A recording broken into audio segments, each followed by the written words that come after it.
during the protest at Jantar Mantar. He challenged both Modi and the NDA, questioning whether they would accept the demands being put forth or risk being removed from the power. Revant stated that the Congress party was committed to securing reservations and intended to achieve this by making Rahul Gandhi the Prime Minister. He also questioned Modi's authority to reject Telangana's proposals and bills, asking who had given him the right to override their decisions. Furthermore, he accused Modi of being hostile towards the weaker sections and society and condemned his government approach to social justice. రిజర్వేషన్ల కట్టుబడ్డ చంద్రశేఖరరావు బండి సంజయ్ కిషన్ రెడ్డి రామచంద్రరావు కాదు మన సవాలు మన పోటీ మన సవాలు ఢిల్లీ మీద నరేంద్ర మోడీ మీద భారత ప్రభుత్వం మీద మనం సవాలు విసురుతున్నాం. నరేంద్ర మోడీ గారు ఎన్డీఏ ప్రభుత్వానికి జంతర్ మంతర్ చౌరస్తా నుంచి నేను సూటిగా సవాలు విసురుతున్నా. మా డిమాండ్ను ఆమోదిస్తారా లేకపోతే మిమ్మల్ని గద్దె దించి ఎర్ర కోట మీద 3 రంగుల జెండా ఎగరేసి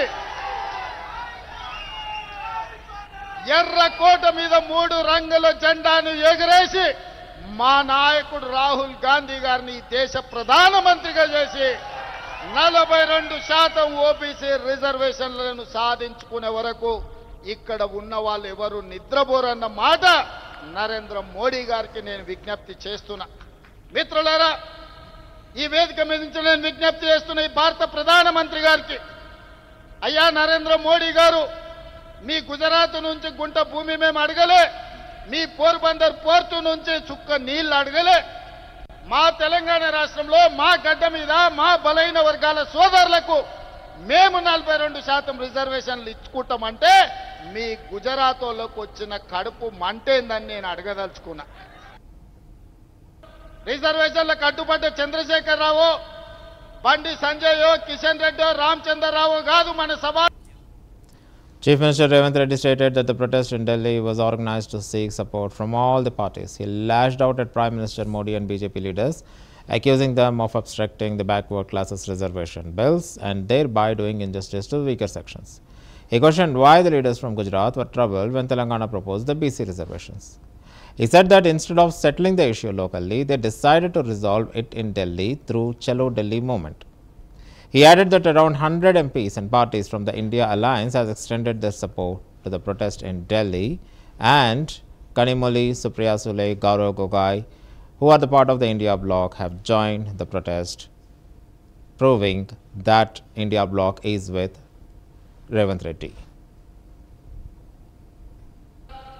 హైదరాబాద్ నగరంలో తెలంగాణ ప్రాంతంలో ఈ ధర్నా ఈ దీక్ష చేస్తే కేవలం తెలంగాణ రాష్ట్రంలో ఉన్న రాజకీయ పార్టీల మద్దతు మాత్రమే మనకు ఉంటుంది.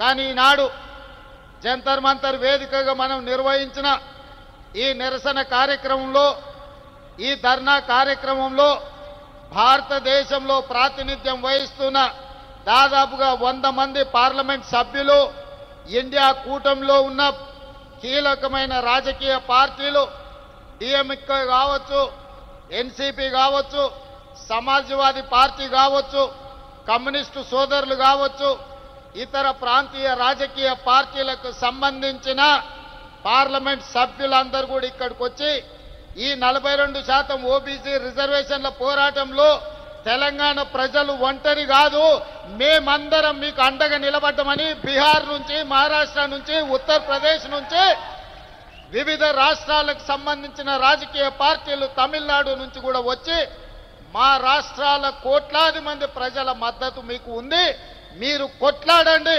మీకోసం పార్లమెంటులో నరేంద్ర మోడీని నిలదీస్తామని చెప్పి ఇండియా కూటమికి సంబంధించిన రాజకీయ పార్టీలు, పార్లమెంట్ సభ్యులు ఈ రోజు మనకు అండగా నిలబడ్డారు. హైదరాబాద్ నగరంలో తెలంగాణ ప్రాంతంలో ఈ ధర్నా ఈ దీక్ష చేస్తే కేవలం తెలంగాణ రాష్ట్రంలో ఉన్న రాజకీయ AICC Telangana in charge Meenakshi Natarajan made a symbolic gesture by travelling with the thousands of BC activists from Telangana to Delhi via special train, showcasing grassroots mobilization. At the Dharna, she declared this is a constitutional battle. Telangana has shown the way with its caste census and inclusive policies. Now it's the time for Delhi to listen. She praised the Congress government's commitment to equity and vote to take the flight and Parliament and Rashtrapati Bhavan. भाईगण, बहुत सारे साथीगण, OBC का हक लेने के लिए आए संगठन के साथीगण, अनिल जयहिंद जी भी यहां आए थे, आरजीपीआरएस के अध्यक्ष सुनील भी आए थे और भी सब साथीगण यहां थे। इंडिया अलायंस के हमारे तमाम नेतागण और सांसदगण यहां आए।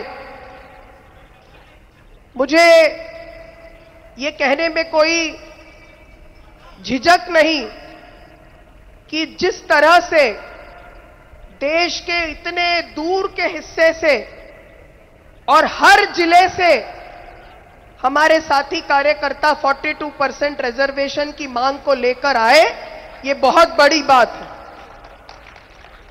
मुझे 2022 की बात याद आती है। मुझे बताया गया 2022 में कि जो भूदान आंदोलन था उसका 75वां वर्ष है 2022। मैंने उस जगह का नाम पहले नहीं सुना था। मुझे बताया गया कि भूदान पोचमपल्ली में पहला जमीन विनोबा जी को मिला। मैं ये बात आपके सामने क्यों कर रही हूं? इसलिए कि एक जमींदार ने, उस वक्त के एक रेड्डी ने भूमिहीनों के लिए अपनी जमीन दान दी। आज भी एक रेड्डी मुख्यमंत्री ने सामाजिक तौर पर पिछड़े लोगों का आगाज करने के लिए आवाज उठाई।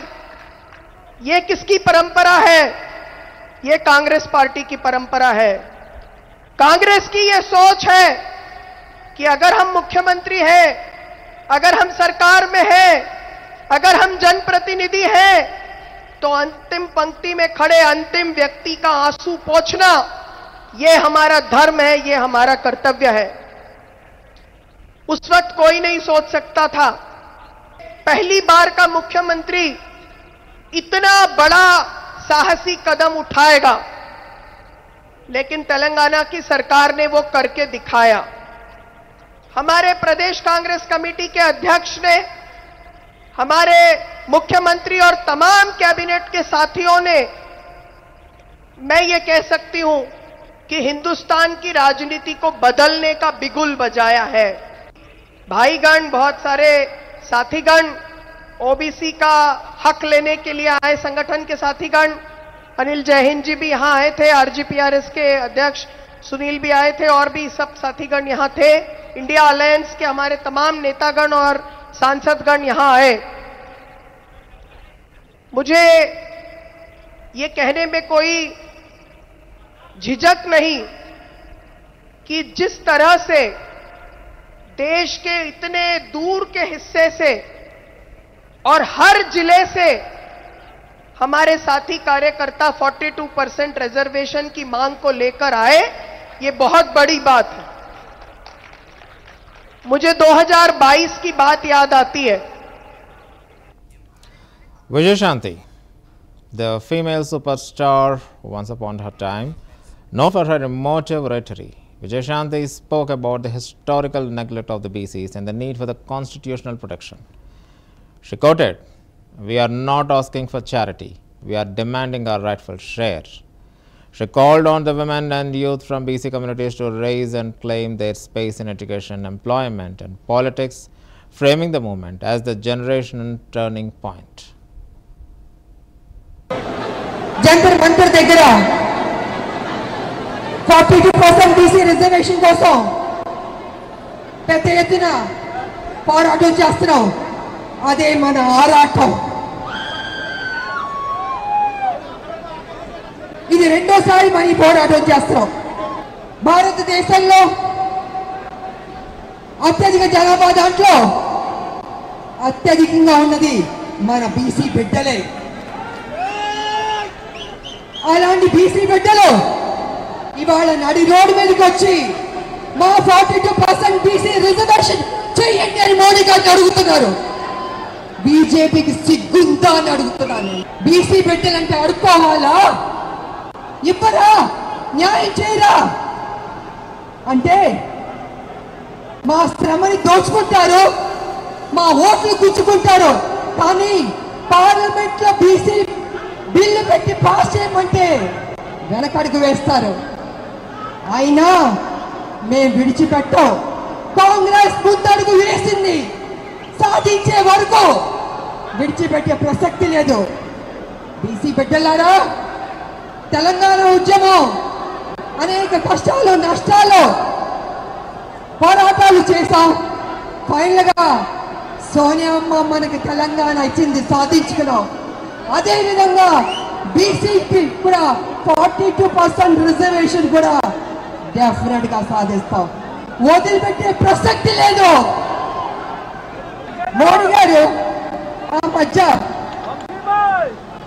జమినీ ఎన్నికలు చేద్దామని చెప్పారు, కానీ అపోజిషన్ వాళ్ళు జమినీ ఎన్నికలు చేయకూడదని భారతదేశంలోని అపోజిషన్ లీడర్లు అందరూ పార్టీలు చెప్పారు. కానీ మోడీ గారు ఏమన్నారంటే, లేదు జమినీ ఎన్నికలు నిర్వహించి తీరుతాం అని మొండు పట్టుబట్టారు. మరి మోడీ గారు జమినీ ఎన్నికలకి మీరు చూపించే శ్రద్ధ కొంచెం ఆ 42% బీసీ రిజర్వేషన్ కూడా చూపిస్తే బీసీలకి న్యాయం చేసిన వారు అవుతారు కదా అని నేను మోడీ గారిని అడుగుతున్నాను. జంతర్ మంతర్ దగ్గర 42% బీసీ రిజర్వేషన్ కోసం పెద్ద ఎత్తున పోరాటం చేస్తున్నాం. అదే మన ఆరాటం. ఇది రెండోసారి మన Veteran Congress leader Hanumanth Rao, a long-time advocate for the BC rights, delivered one of the most charged speeches of the day. He warned the centre that continued delay would provoke nationwide agitation. If the president doesn't act now, the people will raise. This is not just a Telangana issue, it's a national call for justice, he thundered. Rao also criticized the internal party dynamics, hinting at tensions over recognition and leadership with the Congress ranks. Together, these leaders amplified the message that the BC reservation bills are not just legislative proposals, they are a moral imperative. Their speeches added momentum to a movement that is rapidly gaining national traction. ये संसदों को बताना चाह रहा हूं, ये संसद जिस वक्त सोनिया गांधी यूपीए चेयरपर्सन थी, उस वक्त आईआईटी आईआईएम में रिजर्वेशन की बात आई थी. लोग गए सुप्रीम कोर्ट, मगर सुप्रीम कोर्ट डिले कर दी. उस वक्त अर्जुन सिंह थे एचआरडी मिनिस्टर. मैडम, ये कैसा होगा? हमारा रिजर्वेशन नहीं है. Talent is not anybody's property, God has given to everybody. ये बात सोनिया गांधी को बोले तो सोनिया गांधी बोली क्या करना है? Madam, as long your mother in law was social justice Indira Gandhi, so that's why we want our people also, we will come for the Telugu, Malayalam, Kannada, Marathi, all languages, but talent is not anybody's property. बोले तो जब उस वक्त doctor Manmohan Singh को बोल के parliament में bill लगाए, उस वक्त एसपी पार्टी से लेके डीएमके से लेके लेफ्ट पार्टीज भी मदद करे. उसी वजह से आज हमारे बच्चे आईआईटी आईआईएम में 1,40,000 का तनख्वाह उठा रहे. और दूसरी बात, IIT all India institute of medical sciences में डॉक्टर्स भी बने. उसके बाद राहुल गांधी भी एक काम करे, मगर राहुल गांधी भी भूल गए. मैं बोला, सर जब तक ये सोशल जस्टिस मिनिस्ट्री होता हमारे को अन्याय हो रहा. ये सेपरेट करो, एससी को सेपरेट करो, एसटी को सेपरेट करो, ओबीसी को सेपरेट. उस वक्त हमारा संख्या क्या मालूम होता. तो राहुल गांधी, मैं दिली मुबारकबाद देता हूं. उस वक्त मीरा कुमारी स्पीकर थी, स्पीकर को बोल के अलग कर दिए तो मंडल कमीशन 27% था. हम डबल डिजिट भी नहीं जाए. रेवंत रेड्डी को मुबारकबाद देता हूं, वो पहला कैच करा. अरे भाई, राहुल गांधी का संदेश बराबर पहला.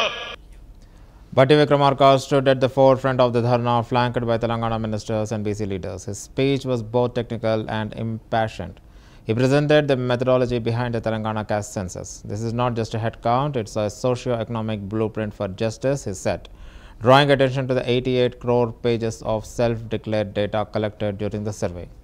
His presence symbolized the administrative and moral weight behind the state's demand. ఈనాటి జంతర్ మంతర్ ధర్నా సమావేశం బహుశా భారతదేశ చరిత్రలో సువర్ణ అక్షరాలతో లిఖించబడబోతుందని చెప్పడానికి ఎటువంటి సందేహం లేదు. ఈ దేశానికి గతిని దిశ నిర్దేశించేటువంటి ఒక గొప్ప కార్యక్రమం ఈరోజు ఈ జంతర్ మంతర్లో రాష్ట్ర ప్రభుత్వ ఆధ్వర్యంలో, రాష్ట్ర కాంగ్రెస్ కమిటీ ఆధ్వర్యంలో ఈరోజు పెద్ద ఎత్తున జరుగుతూ ఉంది. చర్చ అంతా కూడా ఓబీసీలకి 42% రిజర్వేషన్ జరిగేటువంటి స్థానిక సంస్థల ఎన్నికల్లో, అట్లాగే ఉద్యోగ ఉపాధి అవకాశాల్లో కల్పించాలనేటువంటి ఆలోచనతో రాష్ట్ర ప్రభుత్వం తీసుకొచ్చినటువంటి బిల్లుల పైన రాష్ట్రపతి గారి దగ్గర, కేంద్ర ప్రభుత్వం దగ్గర ఉన్నటువంటి ఆలస్యాన్ని త్వరితగతిన పూర్తి చేసుకొని ఆ బిల్లులుగా మార్చుకొని రేపు ఎన్నికల్లో 42% రిజర్వేషన్తో ఎన్నికలు జరుపుకోవాలని, ఇతర నిర్ణయాలు జరగాలనేటువంటి ఆలోచనతోనే ఈరోజు పెద్ద ఎత్తున ఈ కార్యక్రమాన్ని ఇక్కడ చేపట్టాం. మిత్రులారా, నేను మీ అందరికీ ఒక విషయం చెప్పాలని భావిస్తా ఉన్నాను. ఈనాడు ఈడ జరుగుతున్నటువంటి ఈ సమావేశం ఆషామాషిగా జరుగుతున్నటువంటి సమావేశం కాదు. ఈ దేశానికి స్వాతంత్రం వచ్చిన తర్వాత ఈనాటి వరకు ఏ రాష్ట్రంలో కూడా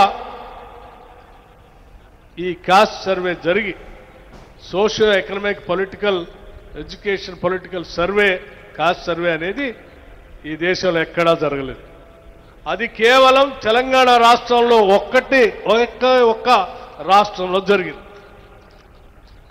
దీనికి ప్రధాన కారణం ఆనాటి సాధారణ ఎన్నికల కంటే ముందు రాహుల్ గాంధీ గారి ఎన్నికల ప్రచారంలో భాగంగా ప్రతి సభలో తెలంగాణ రాష్ట్రంలో కాంగ్రెస్ పార్టీ అధికారంలోకి వస్తుంది, రాగానే మేము కాస్ట్ సర్వే చేపిస్తాం, తద్వారా రాష్ట్రంలో ఉన్నటువంటి వనరులు కానీ, అవసరాలు కానీ, లేకపోతే అధికారంలో కానీ మిగతా పరమైనటువంటి అనేక అంశాల్లో ఓబీసీలకి న్యాయం చేసేటువంటి కార్యక్రమాన్ని చేపడతామని చెప్పి ఆయన ఇచ్చినటువంటి వాగ్దానాన్ని రాష్ట్ర ప్రభుత్వం కాంగ్రెస్ పార్టీ ఆధ్వర్యంలో ఏర్పడగానే నాయకుడిచ్చినటువంటి వాగ్దానాన్ని ఎట్టి పరిస్థితుల్లో మనం.